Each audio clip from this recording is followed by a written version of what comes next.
हरे कृष्णा। आज मैं भगवत गीता का 4.19 और 4.20 बोलूँगा। गीता बोलने से पहले हरे कृष्ण कृष्ण कृष्ण हरे हरे, हरे राम राम राम हरे हरे। तो 4.19 में ये होता है, श्री कृष्ण ये बोलते हैं कि जिसने कर्म में अकर्म और अकर्म में कर्म को देखा है वही बुद्धिमान और वास्तविक बुद्धिमान है। वही योगी सब कर्म करके भी बंधन में नहीं बनता। देखो, इसका सेंटेंस का मतलब क्या है मैं बता रहा कि जो आदमी अकर्म अकर्म मतलब अच्छा नहीं होता है, और उसमें जो कर्म है, अकर्म में भी कुछ कर्म का अलग काम होता ही होता है, वो एकदम सत्य वचन है। और अकर्म और कर्म में भी जो अकर्म होता है, मतलब कर्म करने जाओगे उसमें भी अकर्म होता है, वो समझ जाओगे। तो वही जो कर्म आप उसमें समझ जाओगे दोनों बात में कि कर्म अकर्म में कर्म कौन सा है और कर्म में अकर्म कौन सा है, तो ये आपको भला हो जाएगा। आप ये समझ जाओगे और बुद्धिमान कहलाओगे इस वचन से। तो इसके रिलेटेड मैंने एक स्टोरी तैयार किया है। आप लोग ये स्टोरी देखो कि कर्म में अकर्म कौन सा है और अकर्म में कर्म कौन सा है, तो आप लोग को समझ में आएगा। हरे कृष्णा। प्राचीन समय में एक तपस्वी संत नदी किनारे एक छोटे से आश्रम में रहते थे। वे दिन भर ध्यान और जप में लीन रहते थे। बाहर से देखने पर लगते थे कि वे कुछ नहीं करते हैं, केवल चुपचाप बैठे रहते हैं। गांव में के लोगों सोचते थे ये संत तो आलसी है और समाज के लिए कोई काम नहीं करता है। एक दिन गांव में भारी सूखा पड़ा। लोग पानी को पीने और अंतर के लिए परेशान हो गए। संत अपने मन के भाव में ही रहता, लेकिन उनकी प्रार्थना और तप से उसे श्रेष्ठ में वर्षा हो गई, नदी भर गई, खेतों में हरियाली छा गई। अब लोगों को समझ आई कि जो संत बाहर से निष्कर्ष दिखाई देता था वो भीतर ही महान कार्य कर्म कर रहा था।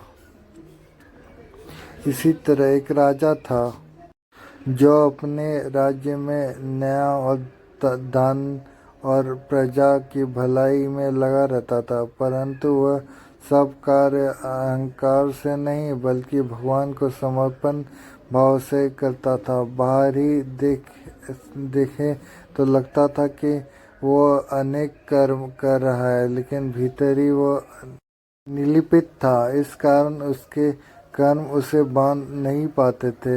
इस कहानी से ये शिक्षा मिलती है कि कर्म और अकर्म का रहस्य समझने वाले ही सच्चा ज्ञानी है।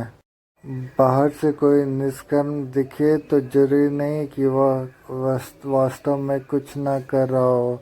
भगवान के लिए क्या क्या कर्म बंधन से मुक्त करता है। कर्म करते हुए भी यदि मन से अहंकार न हो तो वह ही वास्तविक योग है। हरे कृष्णा।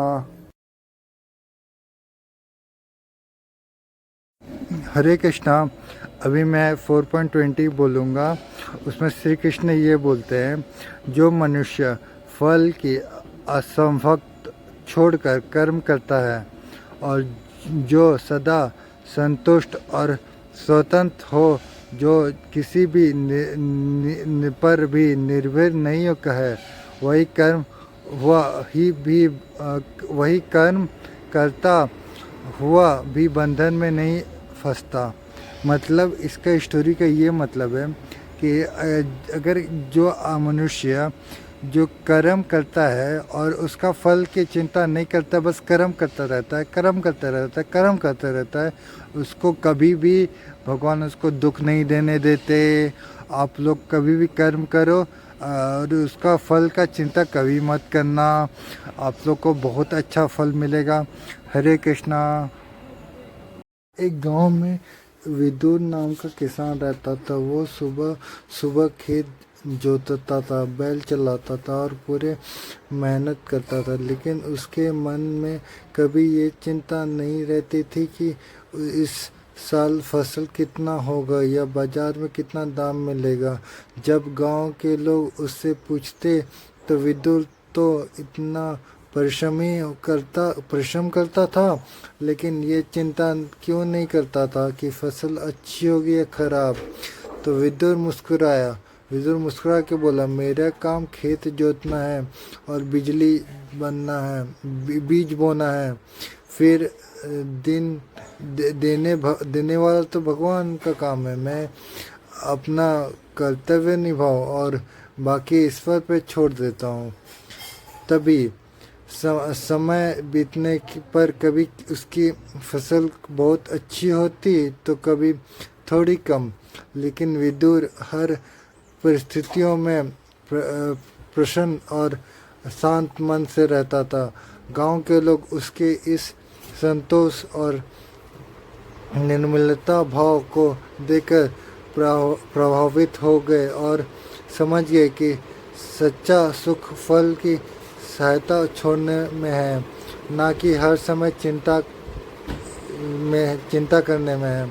इस कहानी से ये शिक्षा मिलती है कि कर्म करना चाहिए और फल की चिंता मत करें। फल की चिंता नहीं करना चाहिए। संतोष और शांत भाव इंसान को हर परिस्थिति में शांत रखता है। जो ईश्वर और विश्वास रखकर काम करता है उसे बंधन नहीं होता। जीवन का रहस्य है कर्तव्य करे, परिश्रम को ईश्वर पर छोड़ दे। हरे कृष्णा।